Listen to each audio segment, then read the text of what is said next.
사랑하는 신림소망교회 성도 여러분, 그동안도 안녕하셨습니까? 하나님께서 우리를 그동안도 함께 해주시고 지켜주셨다고 믿습니다. 이 시간에도 하나님 앞에 예배드리면서 영광 돌리겠습니다. 특별히 오늘은 종려주일입니다. 예수님의 고난을 생각하면서 하나님 앞에 예배드리겠습니다. 다 같이 묵상으로 기도드립니다.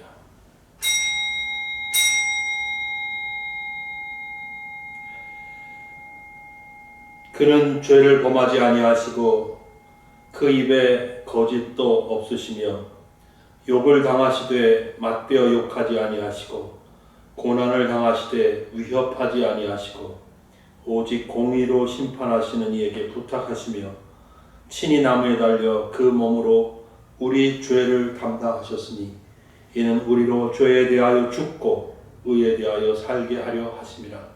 그가 채찍에 맞음으로 너희는 나음을 얻었나니 너희가 전에는 양과 같이 길을 잃었더니 이제는 너희 영혼의 목자와 감독 되신 이에게 돌아왔느니라. 하나님 아버지 감사합니다. 오늘도 거룩한 주일을 허락하셔서 저희들이 하나님 앞에 나아가 예배드리게 해주시니 감사합니다. 비록 가정에서 예배드리지만 저희들 중심으로 하나님 앞에 나아가며 하나님을 예배드리기를 원합니다. 하나님 영광 받으시옵소서. 하나님의 이름이 높임을 받으시기를 원합니다. 하나님 아버지, 사랑하는 우리 신림소망교회 성도님들 한 분 한 분 위에, 그리고 성도님들의 가정 위에 하나님 아버지의 한량없는 은혜가 임하기를 간절히 원하옵고 기도합니다.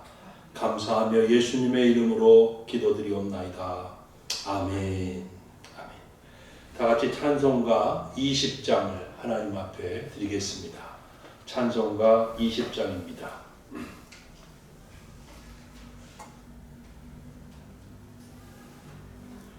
큰 영광 중에 계신 주 나 찬송합니다. 영원히 계신 주 이름 나 찬송합니다.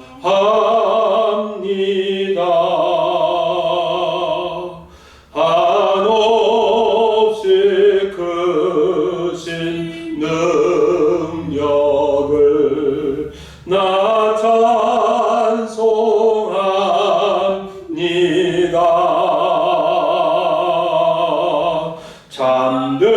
참되고 믿건 그 언약 나 찬송합니다. 온 천지 창조하시던 그 말씀 힘이 있어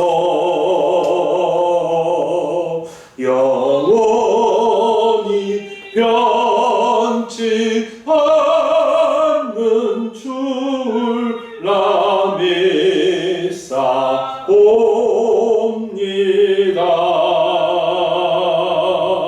그 온유하신 주 음성 날 불러 주시고 그 품에 품어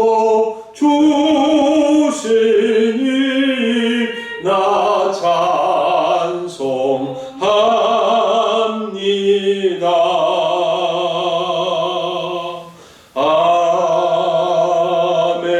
아멘.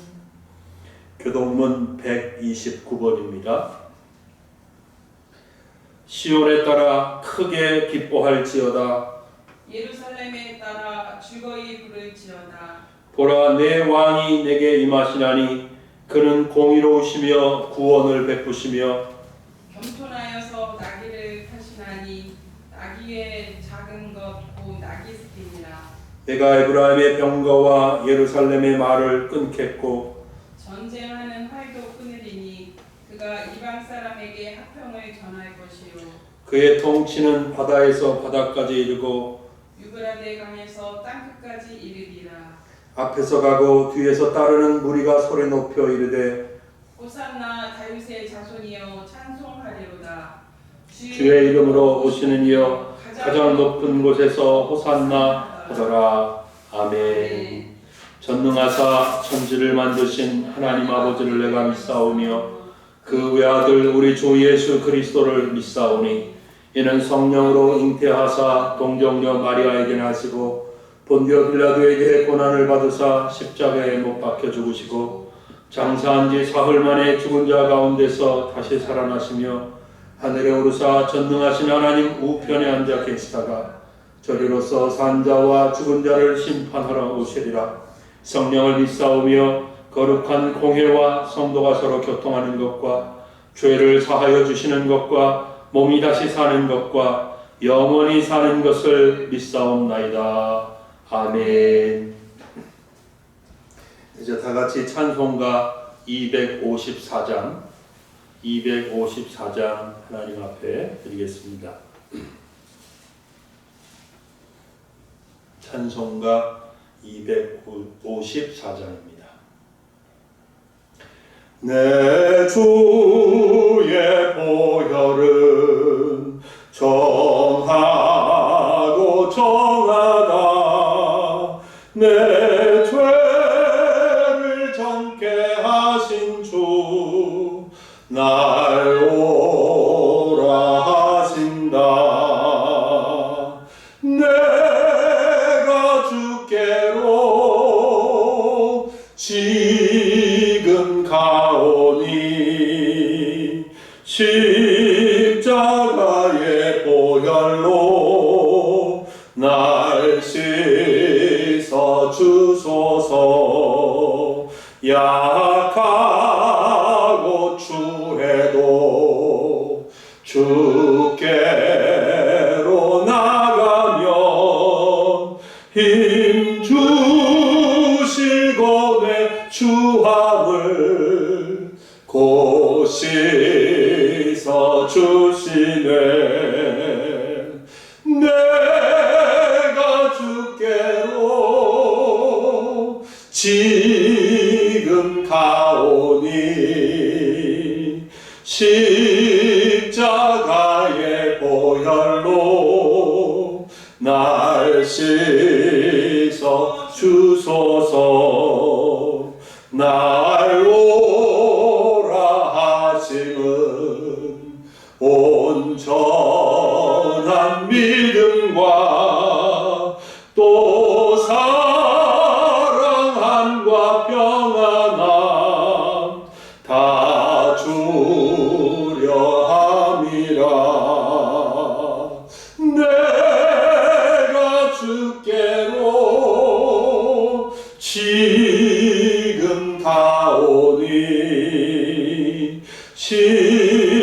십자가의 보혈로 날 씻어 주소서. 큰 죄인 복받아 살 길을 얻었네. 한없이 넓고 큰 은혜 베풀어 주소서. 내가 주께로 지금 가오니 십자가의 보혈로 날 씻어 주소서. 그 피가 맘속에 큰 증거 됩니다. 내 기도 소리 들으사 다 허락하소서. 내가 주께로 지금 가오니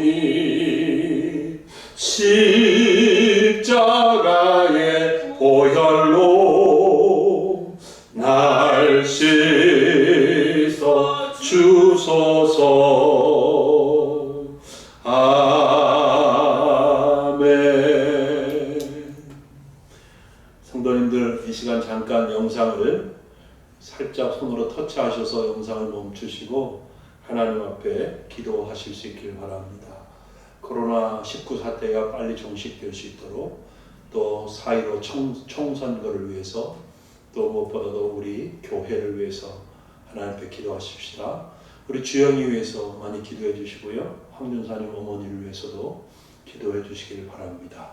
우리 다 같이 하나님 앞에 기도하시는 시간 갖겠습니다. 이 시간 하나님 말씀 봉독하겠습니다. 하나님의 말씀은 구약 성경 이사야서 53장입니다.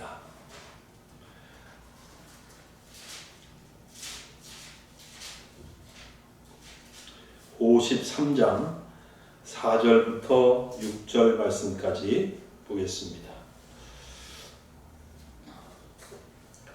이사야서 53장 4절부터 6절 말씀까지 봉독하겠습니다. 그는 실로 우리의 질고를 지고 우리의 슬픔을 당하였거늘 우리는 생각하기를 그는 징벌을 받아 하나님께 맞으며 고난을 당한다 하였노라. 그가 찔림은 우리의 허물 때문이요 그가 상함은 우리의 죄악 때문이라. 그가 징계를 받음으로 우리는 평화를 누리고 그가 채찍에 맞음으로 우리는 나음을 받았도다. 우리는 다 양 같아서 그릇 행하여 각기 제 길로 갔거늘 여호와께서는 우리 모두의 죄악을 그에게 담당시키셨도다. 아멘. 기도하겠습니다. 하나님 아버지, 이 시간도 하나님의 말씀 가운데로 저희들을 이끌어 주시는 은혜 감사합니다. 하나님 아버지, 말씀을 통해서 이 시간에도 저희들의 영혼을 먹여 주시옵소서. 특별히 병든 심령들, 연약해진 심령들, 외로운 심령들, 곤고한 심령들 있으면 이 말씀을 통해서 회복시켜 주시고 하나님 아버지 더 큰 믿음으로 축복하여 주옵소서. 이 시간 예수 그리스도를 바라볼 때, 특별히 십자가에 못 박히시고 고난당하신 예수님을 바라볼 때 하나님 아버지 사랑하는 성도들의 심령이 치유되게 하소서. 마음의 평강이 임하게 하소서. 하나님, 우리 주님께서 우리의 죄와 연약함과 질고도 함께 짊어지셨사오니 이 시간 예수 그리스도를 바라볼 때, 예수 그리스도를 믿음으로 고백할 때 육체의 질고와 연약함도 치유되고 고침받고 회복되는 역사가 있게 하여 주옵소서. 감사합니다. 이 시간 이 종이 이 귀한 말씀 증거할 때에 성령님 붙잡아 주시옵소서. 오직 성령님만 의지합니다. 은혜 베풀어 주옵소서. 감사하며 모든 말씀을 예수님의 이름으로 기도드리옵나이다. 아멘. 아멘. 같이 읽은 본문 이사야 53장 4절로부터 6절 말씀을 중심으로 예수님이 고난을 당하심으로써 우리에게 가져오신 은혜, 그런 주제로 말씀을 전하겠습니다. 여러분, 기독교는 예수님을 믿습니다. 모든 신앙 고백과 신앙적인 삶이 예수님과 관련되어 있습니다. 그래서 예수님을 믿고 사는 신앙의 삶 속에서 예수님을 빼고 기독교 신앙과 삶을 이야기하는 것은 불가능합니다. 예를 들어 예수님을 빼놓고 어떻게 죄 용서에 대해 말할 수 있겠습니까? 예수님의 부활을 믿지 않고서 어떻게 우리의 부활 신앙을 말할 수 있겠습니까? 예수님은 기독교 신앙의 중심이면서 처음이고 그리고 마지막입니다. 예수님에 관한 믿음에서 핵심은 예수님의 고난과 부활이라고 할 수 있습니다. 모든 신앙 고백과 소망은 다 같이 예수님의 고난과 부활과 관련되어 있습니다. 그래서 이 시간 예수님의 고난의 의미를 새롭게 알아보려고 합니다. 예수님의 고난이 나와 무슨 상관이 있는지 깨닫게 될 때 비로소 우리 모두는 참된 신앙을 가질 수 있습니다. 경상도의 한 시골에서 며느리가 시어머니를 전도해서 그 할머니가 예수님을 믿게 되었습니다. 그저 교회에 나오기 시작한 것이죠. 꽤 오랫동안 교회에 나오시게 되자 목사님이 이제 할머니가 세례를 받으셔도 되겠다, 그렇게 생각을 했습니다. 그래서 이제 세례 문답 공부를 시키는데 할머니가 전혀 이해를 못합니다. 아실 수가 없습니다. 잘 되지가 않아서 그 목사님은 며느리에게, 어머니에게 구원의 도리를 좀 잘 설명해 주시고 가르쳐 주시면 좋겠습니다. 그래서 며느리는 시어머니에게 이제 설명을 하려고 합니다. 가르칩니다. 어머니, 목사님이 만일 예수님이 왜 죽으셨어요? 라고 물으시면 내 죄 때문이에요, 그렇게 대답을 하세요. 이렇게 가르치고 교육을 시켜드렸습니다. 이제 세례받는 주일을 앞두고 드디어 세례문답을 하게 되었습니다. 근데 성경이 몇 권인지 할머니가 아시지 못합니다. 주일을 어떻게 성수해야 됩니까? 그 질문에도 대답을 못하십니다. 헌금을 할 때 어떤 마음으로 헌금을 드려야 합니까? 라는 질문에도 대답을 못하셨습니다. 어떤 문제도 할머니가 도통 대답을 하실 수가 없었습니다. 그런데 드디어 아는 문제가 나왔습니다. 며느리가 예상 문제를 내준 것이 적중하게 되었는데 목사님 드디어 할머니에게 묻습니다. 할머니, 예수님은 누구 죄 때문에 죽으셨습니까? 그러니까 할머니가 내심 드디어 내가 아는 문제가 나왔구나, 만면의 웃음을 띠고 자신 있게 대답을 합니다. 우리 며느리 죄 때문에 죽으셨지요. 모두가 다 뒤집어졌다고 합니다. 며느리가 내 죄 때문에 죽으셨다고 하세요. 그러니까 할머니는 며느리 죄 때문에 예수님이 죽었다고 대답을 한 것이죠. 여러분, 이 할머니는 아직 세례를 받으실 수 있는 신앙이 아니지요. 교회를 수년 동안 착실히 다녔다 할지라도 이 할머니는 예수님의 고난의 의미를 전혀 깨닫지 못하고 있는 것입니다. 예수님의 고난은 이 할머니에게는 아무 의미 없는 사건입니다.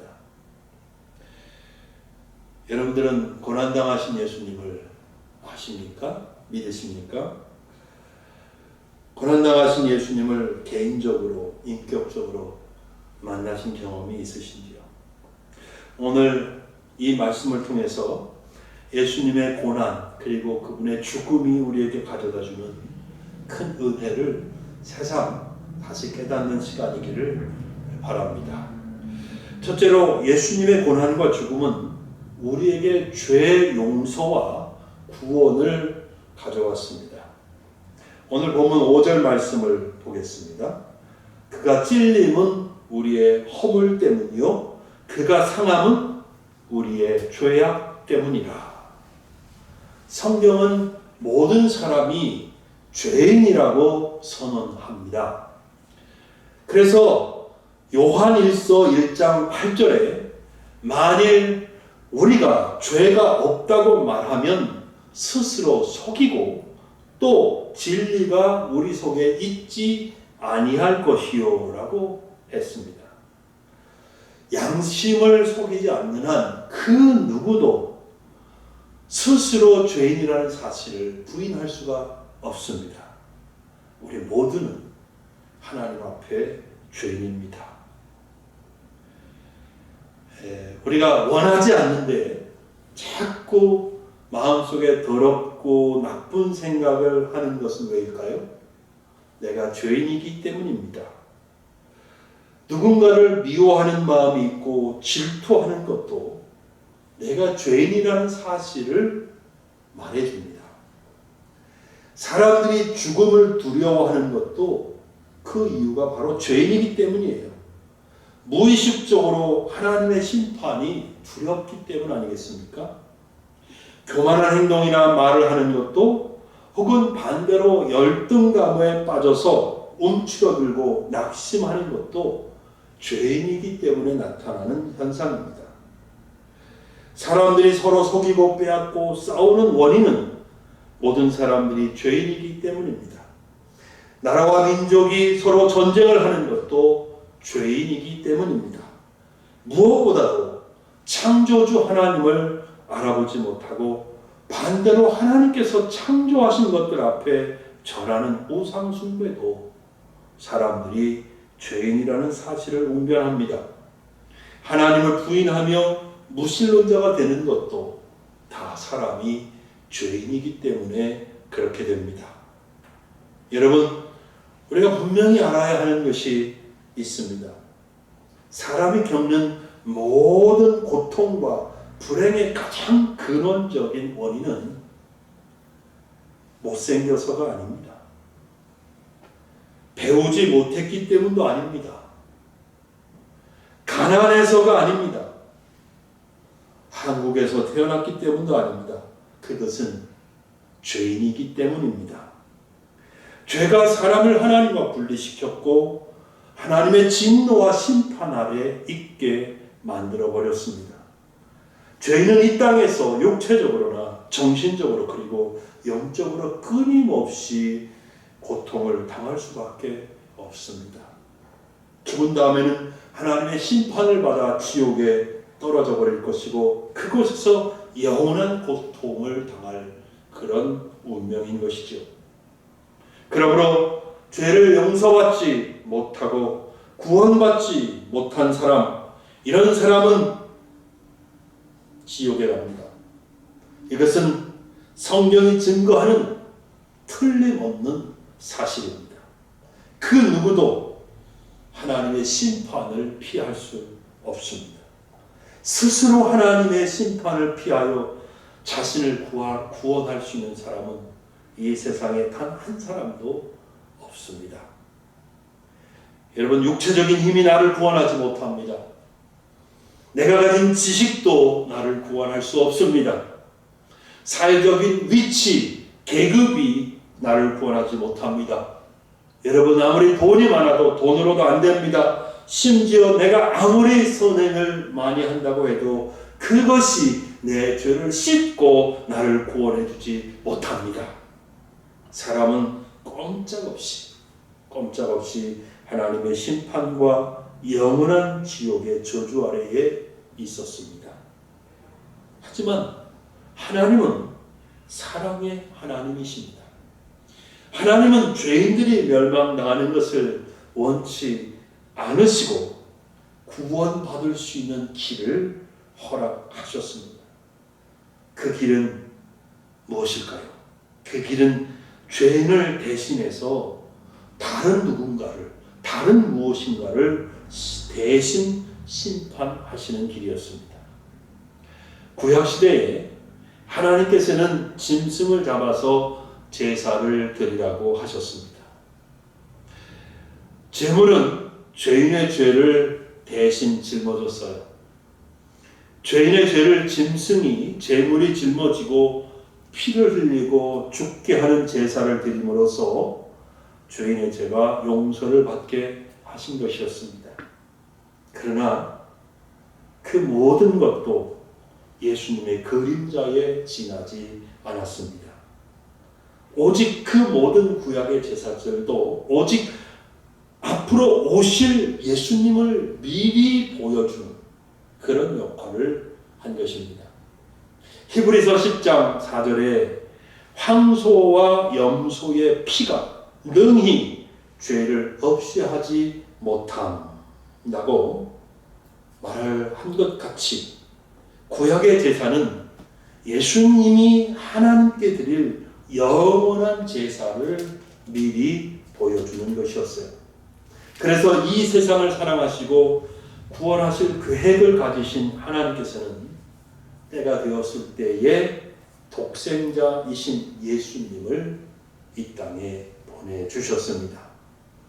사랑하는 우리 신림 소망교회 성도 여러분, 누구든지 예수님을 믿으면 심판을 받지 않고 구원을 받습니다. 어떻게요? 예수님은 바로 하나님의 어린 양이셨기 때문입니다. 즉 예수님이 친히 우리를 위한, 우리의 죄를 위한 제물이 되셨습니다. 우리의 모든 죄가 예수님에게 옮겨갔습니다. 예수님은 우리 죄를 짊어지시고 우리 대신 고난을 당하고 죽으셨습니다. 요한복음 1장 9절의 말씀대로 요한복음 1장 9절에 세례 요한의 말씀대로 예수님은 세상 죄를 지고 가는 하나님의 어린 양이셨습니다. 그래서 우리는 오직 예수님 안에서만 죄를 용서받을 수 있는 것이죠. 다른 길이나 방법은 없습니다. 옛날에 법정 스님이라는 분이 이런 말을 한 적이 있어요. 에베레스트 산에 올라가는 길이 여럿이 있듯이 사람이 구원을 받는 길은 여러 개이고 그러므로 모든 종교는 같다. 이렇게 말한 적이 있습니다. 맞는 말 같지만 그렇지 않습니다. 그래요. 우리 동네 옆에 있는 관악산을 올라가는 길은 여러 개가 있지만 그러나 죄인이 죄를 용서받고 구원받을 수 있는 길은 오직 한 길뿐입니다. 예수님을 믿는 길, 오직 그 길뿐인 것이죠. 예수님은 요한복음 14장 6절에서 내가 곧 길이요 진리요 생명이니 나로 말미암지 않고는 아버지께로 올 자가 없느니라. 그렇게 말씀하셨습니다. 왜 기독교는 이렇게 오직 기독교 안에만 구원이 있다고 말하고 주장하면서 사람들로부터 비난을 받고 있는 걸까요? 여러분, 그 이유는 죄의 삭은 사망이기 때문입니다. 하나님 앞에서 죄는 반드시 심판을 받아 피 흘리고 죽어야 합니다. 내가 구원받을 수 있는 유일한 길은 그래서 누군가가 내 대신 피를 흘리고 죽어야 합니다. 구약시대에는 짐승이 피를 흘리고 죽었습니다. 그러나 그것은 영원한 해결책이 아니었지요. 그래서 흠이 없고 죄가 없으신 거룩하신 하나님 아들 예수님이 우리 대신 피를 흘리셨습니다. 그래서 예수님을 믿는 길만이 죄를 씻고 구원받는 유일한 길, 바로 유일한 길인 것입니다. 예수님을 믿지 않고 죽는다면 구원이 없습니다. 만약에 죽은 다음에 어떻게 될 수 있을까? No. 아무 방법도 길도 없습니다. 이미 때가 늦은 것이죠. 그리고 천국과 지옥의 중간 단계도 없습니다. 예수님을 믿으면 구원받고 천국에 가는 것이고 안 믿으면 오직 심판과 지옥에 갈 수밖에 없는 운명입니다. 그러므로 여러분들은 지금 아직 기회가 있을 때에 예수님을 구주로 믿고 죄 용서와 구원을 받아야 합니다. 여러분 모두 예수님을 구주로 믿으신다고 믿습니다. 혹 마음에 확신이 없었던 분들도 이번에 종려주의를 통해서 예수님의 고난을 생각하면서 예수님을 구주로 받아들이고 믿으실 수 있고 죄 용서와 구원의 길을 얻으실 수 있기를 주의 이름으로 축원합니다. 두 번째로 예수님의 고난과 죽음은 우리에게 평화를 가져왔습니다. 제가 기억하기를 초등학교 5학년, 6학년 그때쯤 일이라고 기억되는데요. 어느 날 동네 아이들이 놀고 있어서 그곳에 갔더니 한참 어린 동생들이 구슬치기를 하고 있었습니다. 근데 제가 너무 심심했고 저는 구슬이 없어가지고 제가 그러는 사람은 아닌데 그때 왜 그랬는지 모르겠지만 어떤 작은 아이에게 야 형이 구슬치기 대신해서 따면 다 넣어줄게 형이 한번 구슬치기 좀 하자. 그랬더니 걔가 믿고 맡겼어요. 제가 가진 구슬을 다 나에게 맡겼습니다. 따서 주려고 열심히 했는데 정말 열심히 했거든요. 근데 다 잃어버렸어요. 미안해가지고 아이를 쳐다보니까 얼굴이 이러면서 금방 울려고 해요. 그래서 아유 어떡하지 그랬는데 급기야 왕 하고 울기 시작하더라고요. 왜냐면 저도 어린 나이지 않습니까? 나도 뭐 초등학교 4학년, 5학년, 6학년 어리죠. 그게 도망쳤죠. 집으로 와가지고 우리 집이 저희들이 사는 집이 있고 이렇게 방 두 칸 낸 별채가 있었는데 그 뒤로 이렇게 돌아가면 하수구고요. 이렇게 시궁창 그런 집으로 들어와가지고 그리로 쑥 들어가고 숨었어요. 근데 얼마나 불안한지 조마조마하고 숨어 있는데 아니나 다를까 어떤 아줌마 목소리가 들리더라고요. 우리 엄마를 자꾸 저를 막 찾아요. 그 아이 엄마인 게 틀림없지요. 그 담화를 제가 다 잃은 그 아이는 여전히 막 울고 그 우는 소리가 다 제게 들리고 있고요. 그 아이 엄마가 우리 어머니에게 막 뭐라 그러는 것 같아요. 당신의 아들이 뭐 이래고 저래. 그게 뭐 엄마도 무슨 말씀을 막 하시는데 전 잘 못 듣겠더라고요. 한 좀 지나니까 조용해졌어요. 이제 나가면 엄마한테 뒤지게 혼나겠지. 그리고선 있는데 엄마가 제가 들어가는 거 보셨잖아요. 그러니까 부르시더라고요. 그래서 나왔더니 어이없어 하시더라고요. 웃으시면서 어쩐지 너 집에 들어오자마자 그리로 가서 쑥 들어가 버리는 게 수상쩍다 했다 그러면서 그냥 웃어 넘기셨어요. 내가 그럴 수도 있다고 생각하셨던 것 같아요. 그래서 그때 어떻게 왜 혼 안 내시지? 그리고 지나갔는데 죄를 짓고 숨어 있을 때 너무너무 불안했습니다. 여러분 그렇지 않겠어요? 모든 사람이 마찬가지 아닙니까? 죄를 짓고 그 죄 때문에 숨어서 사는 삶은 불안하기 짝이 없습니다. 편안히 잠을 잘 수가 없습니다. 밥도 편안히 먹을 수도 없고 또 붙잡힐까봐 한 곳에 정착해서 오래 살지도 못해요. 웬만한 곳에 취직하려고 하면 다 신분을 확인하기 때문에 취직하고 돈을 벌고 하는 일도 할 수가 없습니다. 길을 마음대로 걷기도 어렵죠. 가다가 경찰이 앞에 있으면 그냥 심장이 쿵탕쿵탕하고 금방 숨어야 되고 이게 보통 문제가 아니죠. 보통 사람들처럼 마음대로 먹고 마음대로 가고 싶은 데 가고 먹고 싶은 거 먹고 아무 데서나 자고 싶은 데 편안하게 자고 이 일상이 평화로운 일상이 얼마나 좋은 거예요. 죄를 짓고 숨어 살면 이것을 누릴 수가 없습니다.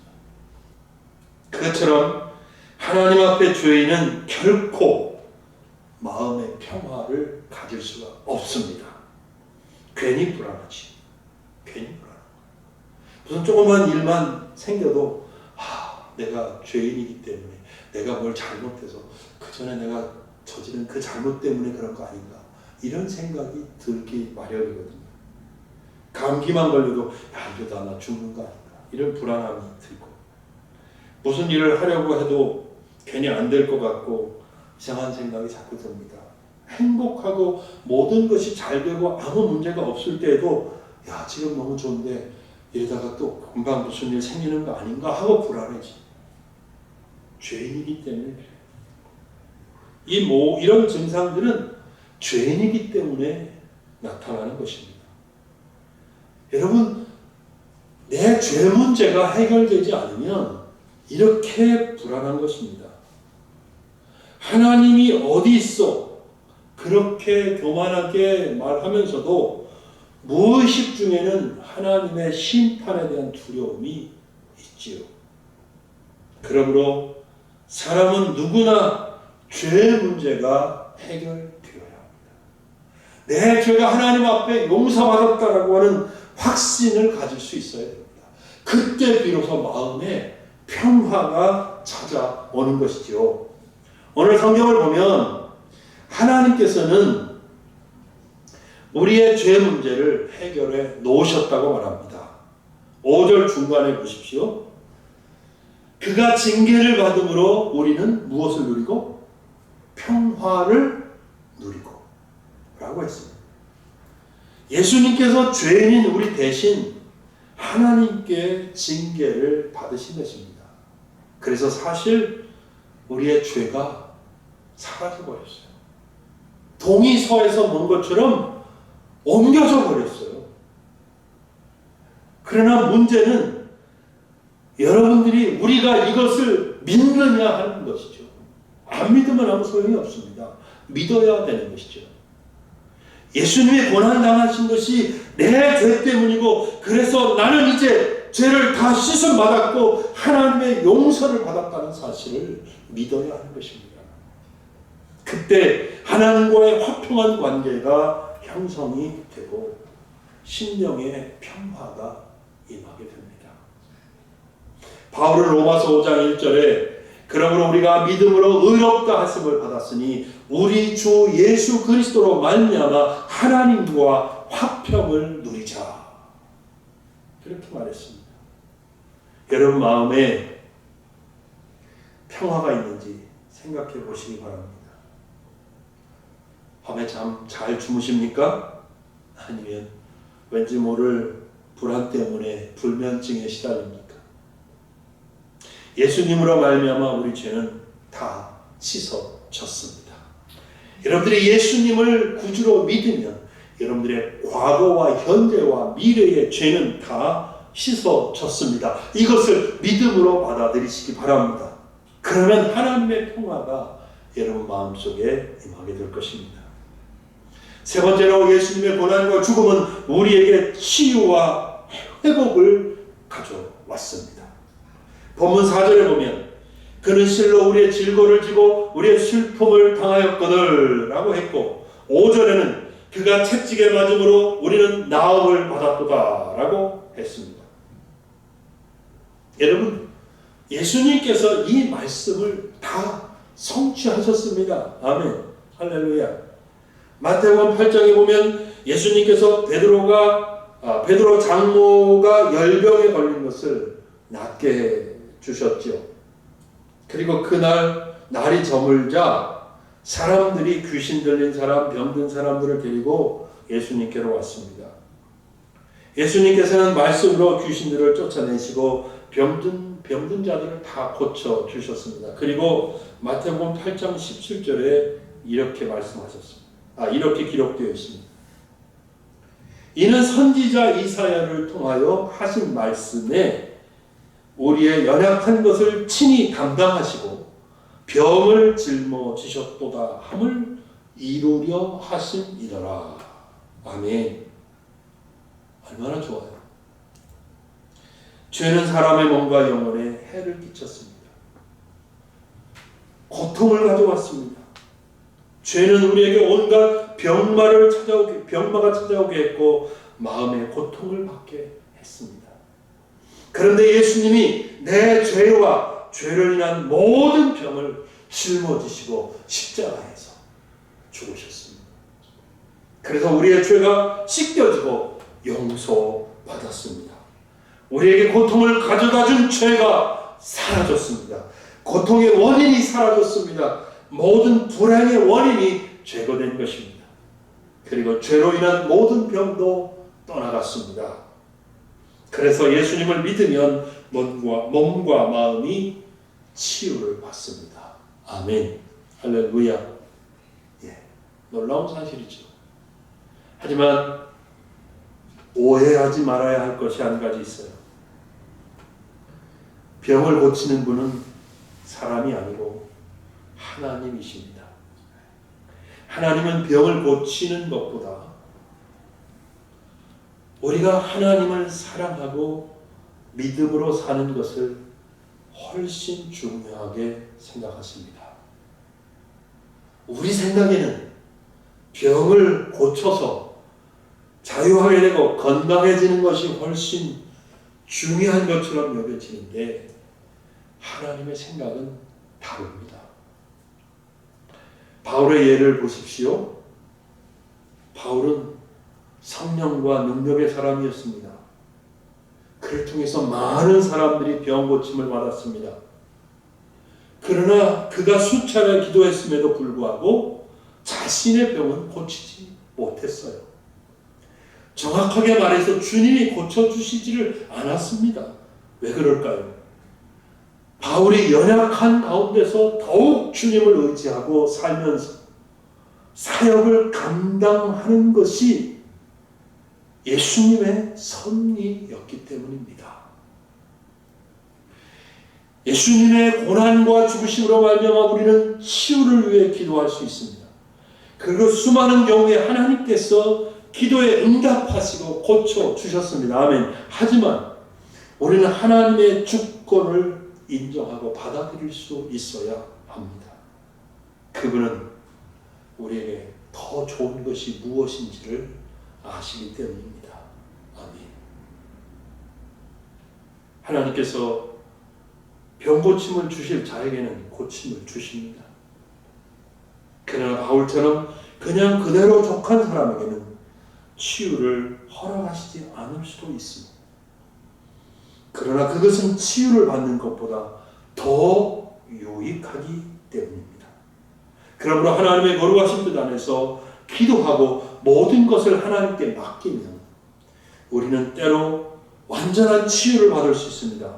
혹은 하나님의 섭리 가운데 풍성한 은혜와 진리를 경험하고 누리면서 살 수가 있는 것이죠. 아멘. 마지막으로 네 번째, 예수님의 고난과 죽음은 섬김과 희생의 본보기가 되었습니다. 6절 말씀을 보겠습니다. 우리는 다 양 같아서 그릇 행하여 각기 제 길로 갔거늘 여호와께서는 우리 모두의 죄악을 그에게 담당시키셨도다. 예수님은 아버지의 뜻을 받아 죄인들의 죄를 짊어지셨습니다. 죄인들을 대신하여 자신이 기꺼이 고난당하시고 죽으시기까지 했습니다. 이것이 예수님의 삶이었습니다. 예수님은 마가복음 10장 45절에 인자가 온 것은 섬김을 받으려 함이 아니라 도리어 섬기려 하고 자기 목숨을 많은 사람의 대속물로 주려 함이니라. 그렇게 말씀하셨습니다. 예수님의 고난은 우리를 섬기는 것이었습니다. 우리를 살리기 위해 자신을 주시는 거룩한 행위였습니다. 우리가 예수님의 고난을 기억하며 그의 고난과 구원을 감사할 때 우리는 예수님의 이 삶을 본받음으로써 진정 고난을 경험할 수도 있고 또 체험할 수 있습니다. 여러분, 이런 것은 정말 사랑이 아니면 할 수 없습니다. 이제 이번 한 주간 동안 자신을 낮추고 섬김을 통해서 또 받으려고 하는 것이 아니라 도리어 줌으로써 예수님의 고난에 동참하고 예수님의 발자취를 따라가는 그런 삶을 살기를 원합니다. 하나님의 은혜가 여러분과 함께 하실 수 있기를 주의 이름으로 축복합니다. 기도하겠습니다. 하나님 아버지, 하나님의 은혜와 사랑을 감사합니다. 종려주일에 예수님의 고난을 또 십자가의 죽으심을 생각했습니다. 예수님의 고난과 죽음이 저희에게 가져다 주시는 놀라운 은혜와 사랑을 다시 한번 하나님 들려주신 것 감사합니다. 하나님, 이 은혜를 우리가 한 주간 동안 그리고 앞으로 언제나 누리고 살 수 있도록 축복하여 주시옵소서. 하나님 아버지, 코로나19로 인해서 전 세계가 두려워 떨고 있고 생명의 위협을 받는 이 상황에서도 십자가에 달리신 예수님을 바라봅니다. 예수님 바라볼 때 우리에게 확신이 있고 하나님 아버지 흔들림이 없는 은혜를 감사합니다. 하나님, 사랑하는 성도님들이 또 이 땅의 모든 하나님의 사람들이 승리할 수 있도록 은혜를 베풀어 주시고 저들을 지켜 주시옵소서. 감사합니다. 예수님의 이름으로 기도드리옵나이다. 아멘. 이제 찬송가 370장 드리고 축도함으로 예배를 마치겠습니다. 찬송가 370장입니다.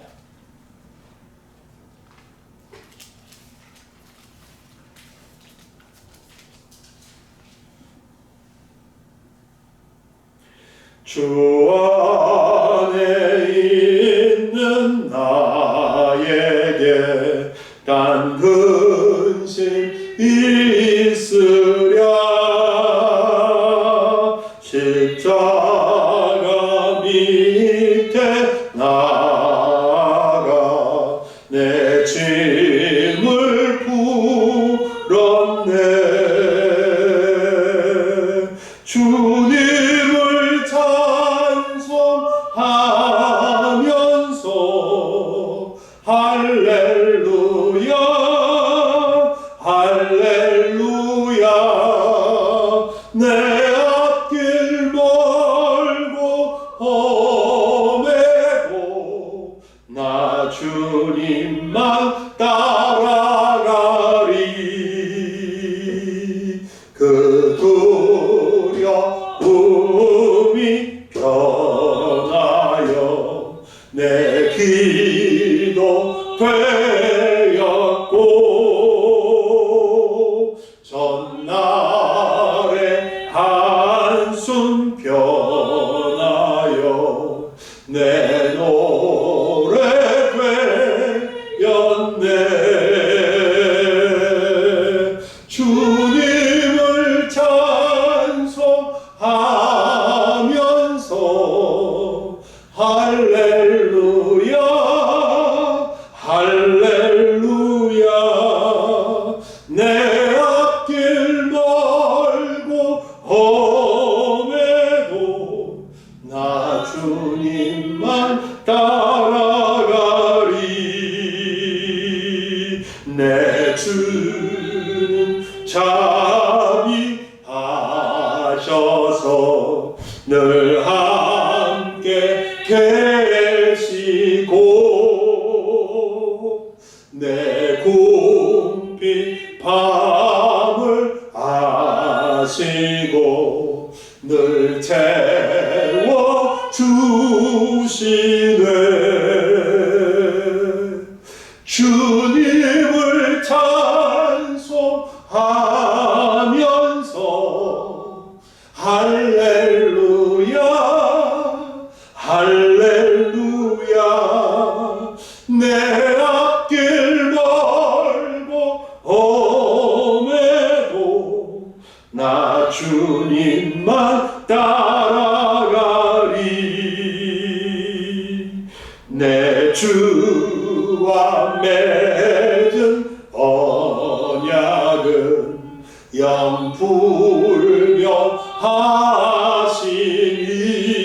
영불변하시니 그 나라 가기까지는 늘 보호하시네.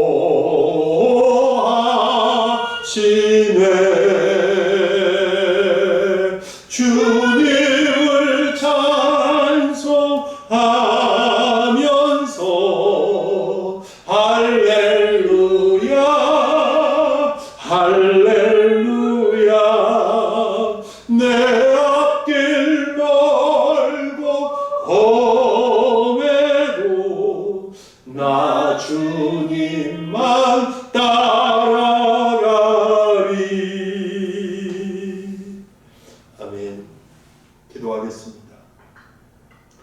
이제는 우리의 죄 때문에 우리의 죄를 짊어지시고 십자가에서 고난당하시고 죽으심으로 말미암아 우리의 모든 죄를 도말해 주신 우리 주 예수 그리스도의 구원의 은혜와 예수님을 보내주신 하나님의 극진하시고 놀라우신 사랑하심과 이 모든 복된 진리를 믿게 해주시고 깨닫게 해주시는 성령 하나님의 감화감동 교통하심, 사랑하는 모든 성도님들 머리 위에, 가정 위에, 직장 위에, 그리고 이 나라와 이 민족 위에, 특별히 코로나19로 인해서 수고하는 모든 분들과 고통당하는 모든 이들에게 이제로부터 영원토록 함께 있을지어다. 아멘.